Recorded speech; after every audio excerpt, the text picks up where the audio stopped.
Jadi jangan kira semua yang dilakukan Nabi itu terus Nabi menganggap itu syariat. Karena Nabi itu tadi, Nabi itu kalau tidak wajib ya tidak wajib. Ini penting kalau aturakan karena kita ini punya umat. Nyuwun sewu, kula niku kiai, ya anak kiai roh tenan. Wong tangga kula niku sing kerja teng Malaysia niku kadang dadi buruh PRT. Kadang seorang ibu-ibu buruh ning Hong Kong. Ape salate pamit ning Thailand terus colong-colongan. Banyak saudara kita sing ape salate colongan. Kula gadah santri, ibuke niku kerja teng Cina, yo ora rasane ngoreng babi. Nak esuk Ahad kon ngetero anake teng gereja. Niku hasil kerjane diengge ngirimi anake mondok. Terus kayak ngukumi piye? Jajal wajibno traweh wong salat fardhu nyolong apa wajibno napa? Kowe ora rasane dadi kiai apa kiai debutan yang ngene iku nak fatwa iku ora rasane probleme napa umat.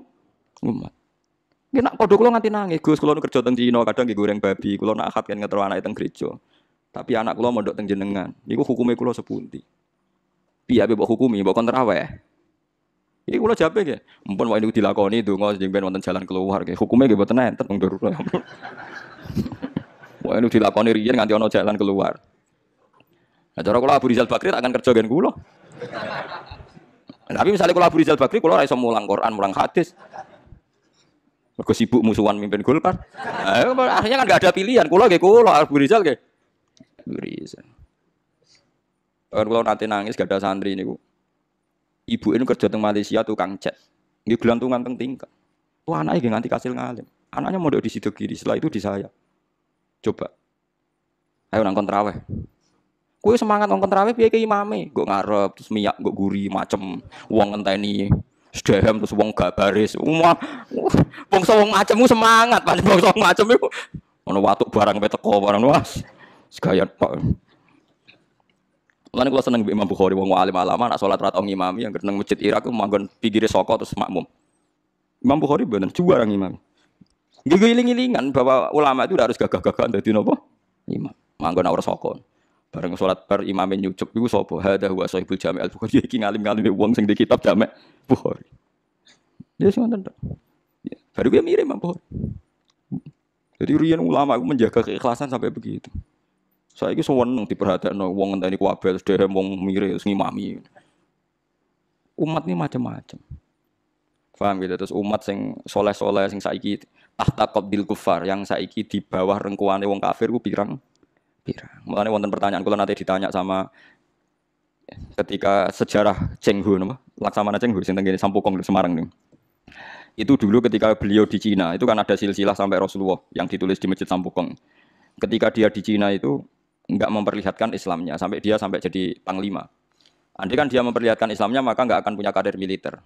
Walhasil ketika dia mendapat tugas ekspedisi itu membawa pasukan 80 berapa gitu kapal besar itu. Terus dia ketika masuk Asia Tenggara mulai masuk Indonesia ini ngetokno Islami. Semua pasukannya dipimpin ala Islam, dijak bangun masjid di Semarang, di Surabaya, macam-macam. Ngetokno Islami. Terus para peneliti itu tanya saya, Pak Ba, apa memang ikhfaul Islam itu boleh, menyembunyikan Islam itu boleh? Karena buktinya Cheng Ho itu ketika di Cina tidak memperlihatkan apa? Islam. Ya saya jawab, saya tidak punya hukum tentang itu. Tapi kalau sampean tanya tarikh, saya punya. Karena ini tidak baik difatwakan secara hukum. Kalau balik malih ada masalah yang tidak baik difatwakan secara nopo hukum. Tapi kalau sampean tanya tarikhnya saya punya. Apa Pak Baik tadi? Abu Dzar ketika Nabi minoritas. Abu Dzar itu orang pedalaman.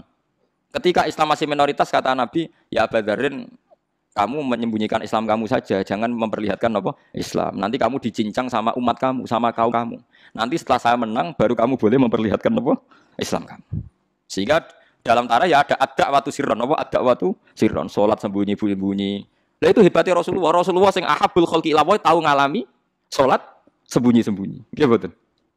Nabi Muhammad itu kekasih pangeran nate ngalami salat sembunyi-sembunyi. Begitu juga awal-awal Islam. Karena sampean saiki takok, tapi saiki Islam wis kuat sembunyi ora oleh, Gus.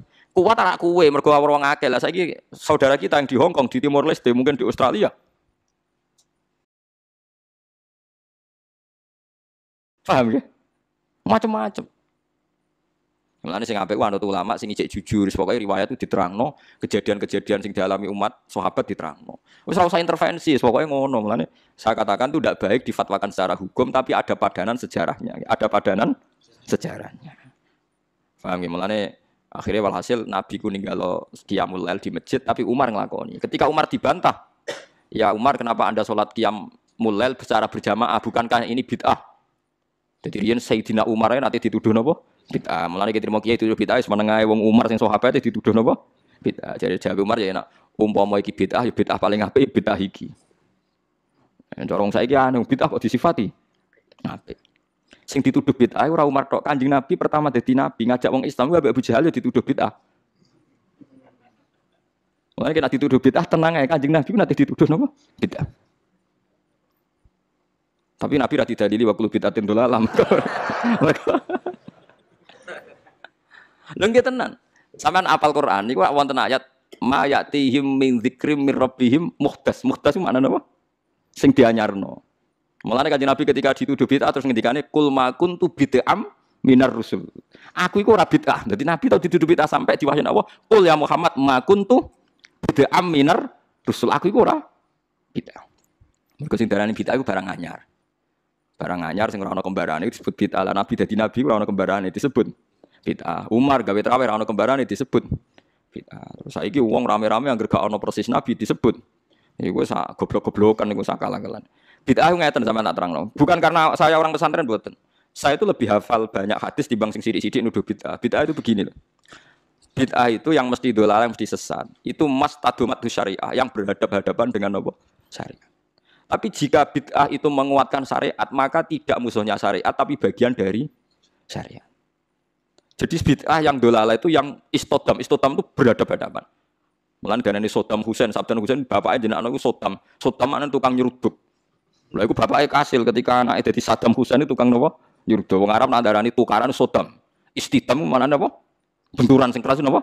Istidam. Nah, sing darani bid'ah dolala iku sing berhadap-hadapan istidam, berhadap-hadapan sama syariat. Nak trimo gesekan utawa saling bersinergi utawa saling menolong itu tidak bid'ah. Nggih dalile gampang begini, ini hadis sahih. Kula boten bela NU, ora bela Muhammadiyah, ora bela siapa-siapa. Ini cerita ilmu mawon, cerita ilmu. Tidak ada yang saya bela. Sahabat itu nanti, ini hadis sahih. Ada sahabat setelah itidal. Nggih setelah napa? Itidal. Sama nak itidal ngafatno napa? Misalnya Rabbana walakal hamdu terus milu samawati wal ardi. Enggak milu ya bid'ah, Nabi macane mil'al. Kabeh riwayat itu Nabi macane mil'al. Mulane kalau di anak jenenge mil'at tasbih mergo Nabi macane Rabbana lakal hamdu. Hakada fi jami' riwayat bi fathil hamzah. Terus dari Imam Nawawi wajaza raf'ul hamzah ala annaha sifatun. Lah kebetulan kiai Indonesia ku nahune ku seneng sing gampang dadi Rabbana lakal hamdu mil'us samawati mergo dadi naat ku nerkipe luweh gampang. Tapi riwayate mil'a. Berarti nak riwayate mil'a maca mil'u. Bid'ah ya repot. Itu yang konsensus, yang normal. Tapi ada sahabat bacanya tidak begitu, banter pisan. Rungokno tenan ya. Alhamdulillah hamdan katsiran thayyiban mubarakan fi. Setelah sholat selesai Nabi itu aqbala biwajhi, Nabi balik kanan terus tanya, "Ayyukum ya? Yaqulu hadil kalimah." Siapa tadi yang melafatkan kalimat itu? Itu sahabat diam semua karena sadar ini kalimat kalimat masalah, ini enggak ajarannya Nabi. Kalimat kreatif. Wah, enggak diam semua sahabat. Pas diam semua terus takut sekali, terutama yang melafatkan takut sekali. Terus Nabi akhirnya dawuh, "Enggak kok enggak ada masalah. Saya tadi itu kaget saja ada 12 malaikat yaqtadiruna ayyuhum yaqudu awal. Saya tadi kaget saja ada 12 malaikat yang rebutan kesusu nyatet di sing paling dhisik nyatet. Mergo begitu indahnya kalimat itu." Wah, akhirnya sahabat anada ya Rasulullah. Nggak, artinya kan ada kalimat kreatif yang enggak diajarkan Nabi dan dibenarkan Nabi. Paham ya? Kalau balik ini Mas, ada kalimat yang enggak diajarkan Nabi, bahkan Nabi kaget karena merasa itu enggak diajarkan, tapi dibenarkan Nabi. Mulane kula yakin umpama Rasulullah pirsa kula ngaji terus sampean do gawa kitab, gawa pulpen ya seneng mawon. Ora iso dibid'ahno. Nabi ora iso nulis berarti gawa pulpen bid'ah. Oh Nabi ora tau gawa jalalan. Nah Nabi gawa jalalan berarti Imam Suyuti sedurunge Kanjeng Nabi ya malah masalah kan. Apa meneh gawa Samsung malah ora tahu. Mosok Nabi Androidan kan enggak ngerti. Aneh-aneh.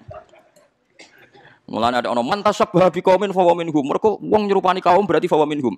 Guna ana sing kiai sing rada cangkem elek nanya. Berarti nek wong kafir kelambenan, bojo kelambenan. Mergo ben gak serupa mbek wong kafir. Kabeh serupa terus dianggap padha wong kafir, nek wong kafir kelambenan, kira usah kelambenan. Nek wong Yahudi di dhuwit, kira usah di dhuwit. Suwe-suwe nek persis nek wong Yahudi abekan, kira usah. Ora usah kono berlebih, wong kok anggere mirip iku. Bid'ah Yahudi.